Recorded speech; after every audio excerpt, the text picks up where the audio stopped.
this universe, how that came Yeah, to be, okay, or fair enough. how that We're going away from created, evolution now, how but then you get to the point of you get to the point of the Big Bang, which is from nothingness something happened. So you accept that science has got some explanation for the Big Bang? I have no problem with that. I don't see a need to look for a God and an explanation in terms of what happens within the universe. Is the universe works the way it is? Why it works, why it was put there, or whether it was ever put there, whether it was created, I don't know. Yeah, well, you've got that, but what was before? That's the point, you see. My question is, does it matter what was before? I mean, if the universe itself wasn't in existence, then it's irrelevant. However, but then how did it come into existence? See, unfortunately, science can explain it. Scientific answers for that. Just wait for science. No scientific answers for that. It's taken like 6 billion years to get this far. I mean, give it another 6 billion years, we might be that. I think questions like, just be a bit careful with, I mean, it can sound like a bit of a cop-out, which in a way it is. You've got to be a bit careful when you talk about before the universe, because before there was time, there was no such thing as before. It's like asking, what do I find if I go further north than the North Pole? You can't. It's impossible. Well, yes, so because it's a human term. That's what was the before way it time? is. There's no such thing as before time. Because we're so constrained by human concepts and human language. And again, it sounds like a cop-out because I'm saying, well, that's a meaningless question, which in a way it is, but in a way it's not answering it, is it? What was before the universe? This is why I say no one, whether you're religious, scientific, whatever. I think there's no way we could conceive of things outside of time and space as it is. And I don't think. What's your name? Sorry, my name's Akram. I'm agnostic. And this is the atheist society. How are you so sure that there's no God? No evidence for it. That doesn't mean there's no God. For me, Would you though, if there was proof presented to you, accept that there was a God? But then So therefore, is that not agnosticism rather than atheism? Is the point? Well, I've not seen any evidence that there is a God. I'm not seeing evidence that there is a God. So at the moment, I'm not going to believe either. It's the difference between atheism and rationalism. Is that atheism is the total lack of belief that there is a God, and there's just no belief there. It's not a case of deciding to be there or not. But as a rationalist, it's so statistically unlikely, and there's so little evidence, no evidence at all, that there's no reason for you to believe it. I mean, it's like... I mean, you may as well believe in, a lump of cheese or spaghetti monsters or anything. I mean, it's just one possibility out of a million possibilities, isn't it? FSM? Yeah, but... I'm not saying I don't believe in God. I'm not saying I do believe in God. Yeah. Or you seem to be saying that you don't believe in God. Actively. Yeah, I actively do not believe in God. I mean, the thing is, it's like, well, if there's not enough evidence for me to believe it, why should I believe it? It's like, I don't believe that the sky is red just because the sky is blue. I mean, there's evidence the sky is blue. So, it's unlikely the sky will be red. Sunset. Yeah. Sunset. I think. Red wasn't really colour. only human.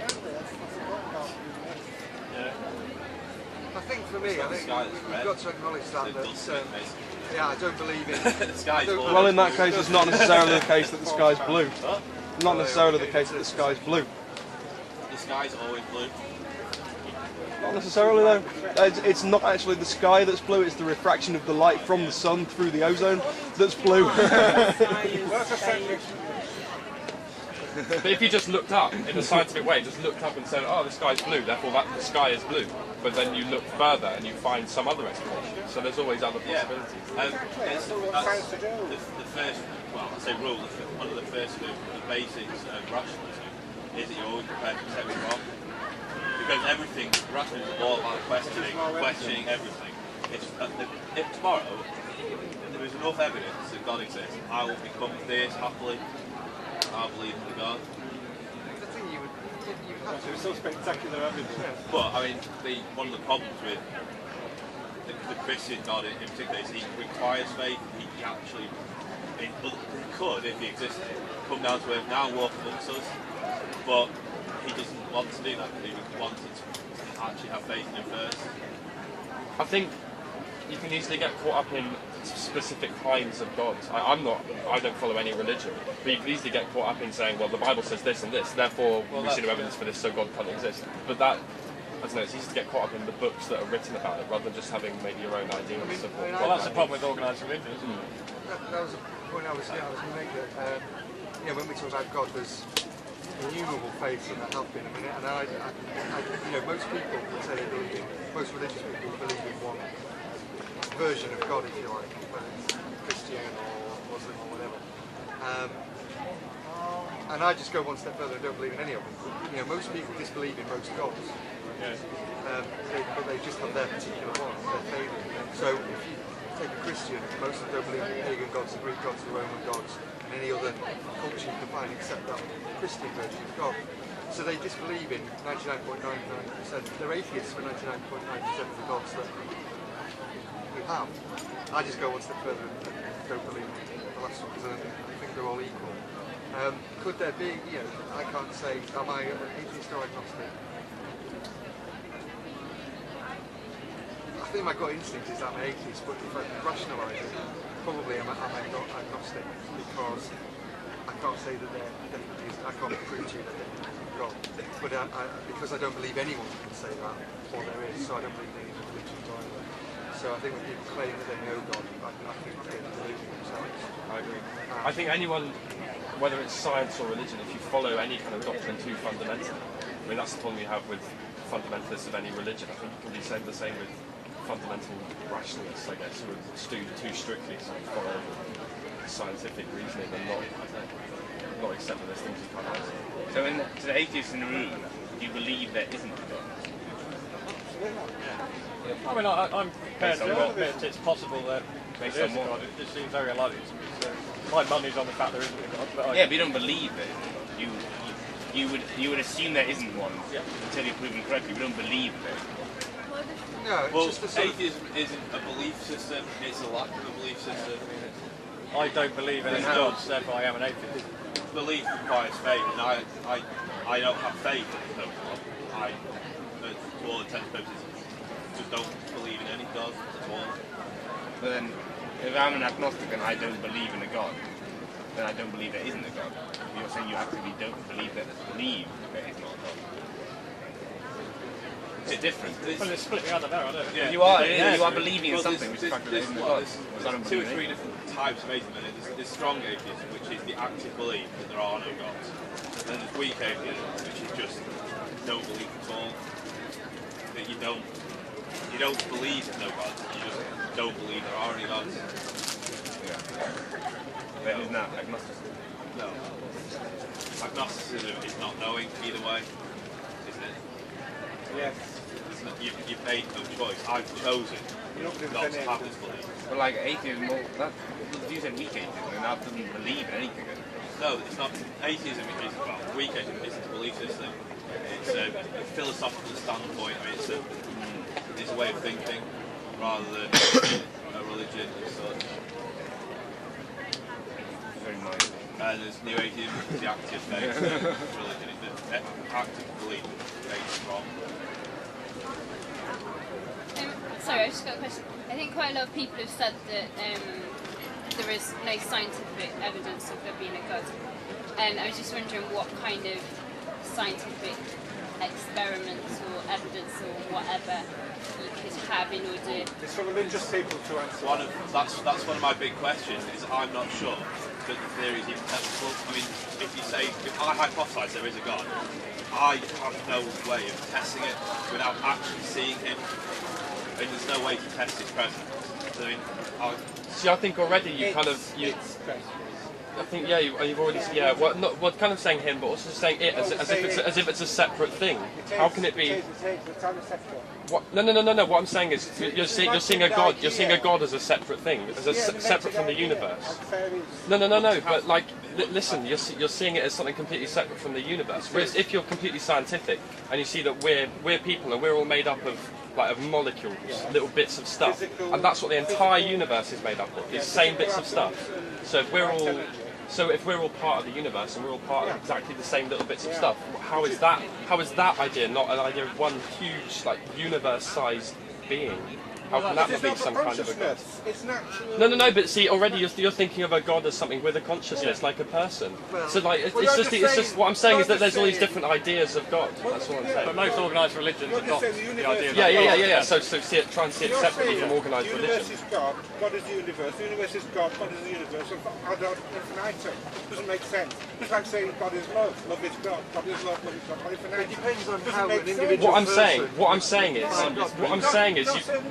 What I'm saying is, you have to see it separately from just organised religion, because that doesn't speak for you're talking about everyone's spiritualism. beliefs. Spiritualism. No, but see, already you're trying to see some kind of mindset for it, whereas it can just be a personal thing. It can just be, I don't know. Yeah, Like, I mean, each you know, individual can invent their depends what own. your definition of God is, isn't it? exactly. You know, people It's will give God. supernaturalism. I'm just saying there's so much that's unexplained that you can't. Yeah, there's a way to explain it then. It doesn't mean that you have to have fixed ideas about what is unexplained. We accept the unexplained things. It's interesting, you were saying what evidence would it take from say, me to believe in God? And, there's almost an opposite question to that. You're talking to someone who's religious. What evidence could I present to stop you from thinking, oh yeah, that's nonsense? Or at least to make you stop you believing in your particular religion. And it's one of those, when it comes to faith positions, I suppose, I would have to ask individual believers, what could I do to make you see it from my point of view? So I think it works both ways, that kind of thing. I think perhaps the question is more kind of why are we? I mean, is scientific method the only way that we use to test things? Because, like, if I wanted to find out, okay, what's the correct? Find out the structure of DNA, so they use scientific methods to find that out. We've said that whether or not evolution is true doesn't mean perhaps either way that there is, that can't really prove whether there's a God or not. But so I just wonder why we're using scientific methodology to test, to work out whether there's a God who isn't, we can't, do you get what I mean? Like, yeah. I think if you're talking about, again, I think it comes down to your personal idea of God, what we mean when we say God. If you're talking about a God that exists outside or before the universe or whatever we put it, then I don't think the scientific method can prove or do that, because we have to work with, the scientific method works with the laws of physics and chemistry as they are. If you're talking about some physics here, external, then no, it's not true. It's not going to reveal God or prove it. Some people's idea of God is, it's an alien from another planet that's set to work as a laboratory, but within this universe, in which case then we probably could find God. But then people would say, but that's not what I'm about God, I'm something else. So it depends on the context of what people say the word God, I suppose. just because I'm a Christian, and so I believe that Jesus is God, and so I wouldn't use scientific methods to work out whether Jesus lived or not. Do you get what I mean? See, we use a scientific method because nature and the universe are physical processes. What I think you're talking about implying is cultural things. Human mind makes up stories and shares those. So that is like Illuminism is like trusting reason, ethics, and joy. So the reason covers rationality and the scientific description, and ethics covers the cultural relationship that we have with people. It's a cultural thing. But if you're talking about... religion for me is a cultural thing. I mean, if you're talking about testing... There's only a scientific explanation, a physical explanation. If you're talking about testing, was Jesus resurrected? So that's the core of Christian faith, the resurrection. Then it's something that happened once, a very special event, that's what makes it, miraculous. Then, we can't test it because it's not... I mean, when scientists look for proof, the certainty is one of there's a definition of that, how we define that certainty. One of the things is that it has to be something that's reproducible. So if I go to a lab here, do an experiment, and then I have to publish those results and get them in a journal, someone else can read my method, copy it, test it themselves, and check that what I've done is correct and I haven't made mistakes. See you later. With miracles, because they're one-off events by definition, you can't. And I think you then have to come down to sort of rationalising the evidence from similar events. I mean, I've seen, in my job, I've seen a lot of people, I've been there, a lot of people have died, and I've seen people, I've never seen anyone come back to life. And in all the history books and everything I've read apart from the Bible, I've never seen any records or anything that makes me think that people can come back to life. So as far as I'm concerned, what is the possibility that in this one book, it's written one, that it's true? The odds against it are staggering. Now, to someone with faith, that nature of faith aren't different from my point of view. Did that happen? The chances are overwhelming. So I play the odds, go with probability, and that's my approach to these things. But can I use a scientific experiment to test that? I guess that's my problem, like, because and I guess Dawkins and at university, like I've studied biochemistry, and we're taught that God. You talk about evolution, and everyone just assumes that therefore there is no God. And sorry, I think I'm just saying something different now. It's like I do that. That's what we do for ourselves. The scientific explanation for evolution is that you don't need any supernatural causes. Proof Doesn't mean you don't. But yeah. You don't need them. You don't need them. It doesn't mean they're not there. Need them Make because them up. they'll be there. Well, Maybe. show us that they are.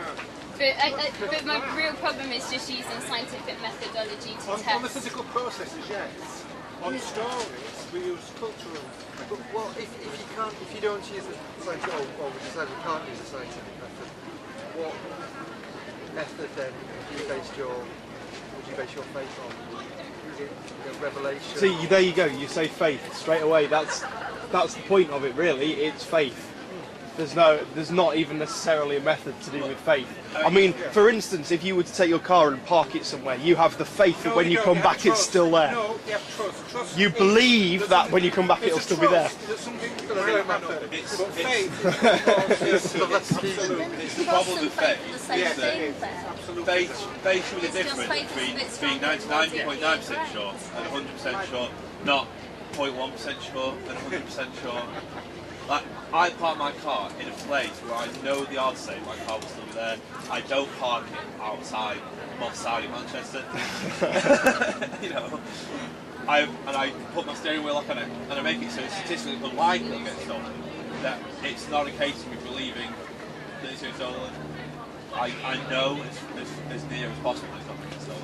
And then sort of the evidence that it's going to be there is that you parked it there. Because I learn from past experience and other people's knowledge, so I know with a fair degree of certainty before I have to use the 0.1% of faith. Whereas, and it's not unreasonable for you to believe in that because there's a precedent, isn't Yeah. it? You do it, you park your car every day, and you come back and it's there. So you've got previous experience to back that up, whereas with a miracle you haven't. So yeah, previous evidence. I think, so I'm trying to explain my question. I think my problem is that I think we're perhaps giving science maybe too high an authority, so saying that's the final authority on everything, and just ignoring, cause I don't know, you mentioned about culture and I don't really quite understand, but I'm sure you know a lot more than me. That's what I mean. I think science is reliable but subject to change on physical processes of the world. So, as you say, like medicine and health, you make people more healthy that way. But then the application of stem cell research and things involves cultural aspects. What I'm trying to say is that science for me comes a physical universe. Yeah. But between humans, it's language, story, culture, which we can discuss. I think, if I can answer that as well, when you talk about is science the highest, should we make it as high authority as it is? I think on a day-to-day level, I think it has to be the highest authority. That doesn't make it perfect, it doesn't mean it can answer everything, but I think it's the best we've got. And I kind of have a little bit of a vested interest in it because my job treating patients as a doctor, there's this sort of alternative industry and alternative health and a lot of which is subject to scientific method and there's no basis for it whatsoever. And it trades off people's hopes and placebo effects and psychological effects and all this. And there are cases where it's done a lot of damage by persuading people to give up more evidence-based treatment. So I do have a vested interest in pushing the scientific method as a way of looking at it. I mean, I admit that. But I think, you know, when it comes to certainly day-to-day things, it's the best we've got. Oh yeah, definitely. Like day-to-day stuff, but like explaining things that doesn't really fit within the field. I think that's not. So, Yeah. I mean, a friend of mine who's very religious will talk about the soul and the spirit and this kind of thing. And because it's very hard to do very good because I don't believe in it. So I think, yes, the human body, human person can be subject to science because we can dissect it, we can work out we don't know all about how the brain works, but we're getting how different chemicals affect mood and things like that. So is that my spirit, does he need his mood, his feeling about himself, his sense of consciousness? I think all that can be explained chemically and physically. He would disagree because he believes it's a spirit or a soul. So if there is a spirit or a soul, then science is not going to explain that. So if there isn't, then you can't. So again, it comes down to a little bit of faith position as to whether science can confirm it. If we are bounded by just physical laws, then even at that level, when you get to quantum level, things, strange things happen. So it isn't perfect, it's the best we've got. I don't know how that impacts someone, like you said, who's not a faith as well. How does that sound to you?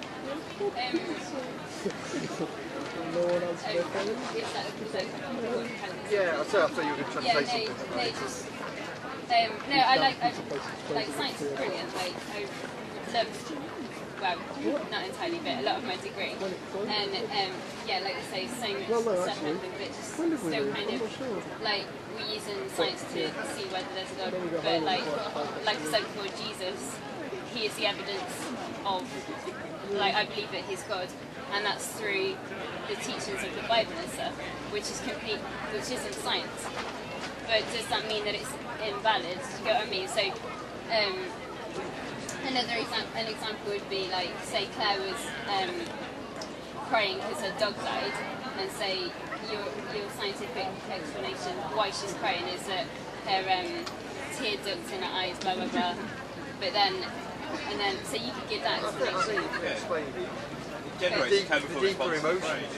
I think it's something still, there's an emotional attachment, which obviously gets a benefit, and an emotional attachment with that, which is beneficial to her, so it's a lot. And you can continue to rationalise it. I think emotions are irrational. No, just like an illustration. So that's the scientific explanation, the tear ducts, blah blah blah, all the stuff that you see on the PowerPoint presentations in the lectures. And then, like, I say, Michelle might say she's crying because her dog died and she loves the dog, blah blah blah. But both explanations are equally valid. Just because one's non-scientific doesn't mean it's not valid. Do you get what I mean? I don't think it is non-scientific if you go deeply. When you get into some emotions, so then we can't explain physically and neurochemically and all that. So it depends how deep you go. When you get into I've got to stick with what I think that the human experience is a product of our physical selves. And that's because I haven't seen any reason to believe otherwise. But as I keep going back to something could happen tomorrow, or something that makes me change my mind. And you're always going to have anything that will change you as a scientist. I don't know. Emotion's a very powerful thing, and you can see why people describe something other than the physical world to them. I think that's a bit of an illusion, an enjoyable one, and one that I'm happy to but I do think it's an illusion. But people would disagree. I think it's unfortunately the only real test is that you have to die to find out, because the only way for you to stop believing in God would be for you to die and then nothing happens. And the only real way for me to believe in God is for me to die and receive in heaven. I can't think of any other concrete proof, and that's the important thing. It's not testable, because I can't sort of pick down and say, yeah, I was wrong. That's the worry. That's one of the sort of things, is that it's so untestable. It's there's just not enough reason for me to believe. What kind of, like, how would you go about, like, trying to, or how have you presumably have, like, to find out whether there is a God and like where I was quite a devout Christian when I was about 14 and I decided doing preparation for my confirmation. And I couldn't make the promises what he was made. This I'd just not had any contact, any personal relationship, and I couldn't make some promises I wanted. So I was like, well, if I wanted to believe for 15 years, 10 years of ability to actually think about it, and it's still not happening, I can't see it happening from now on.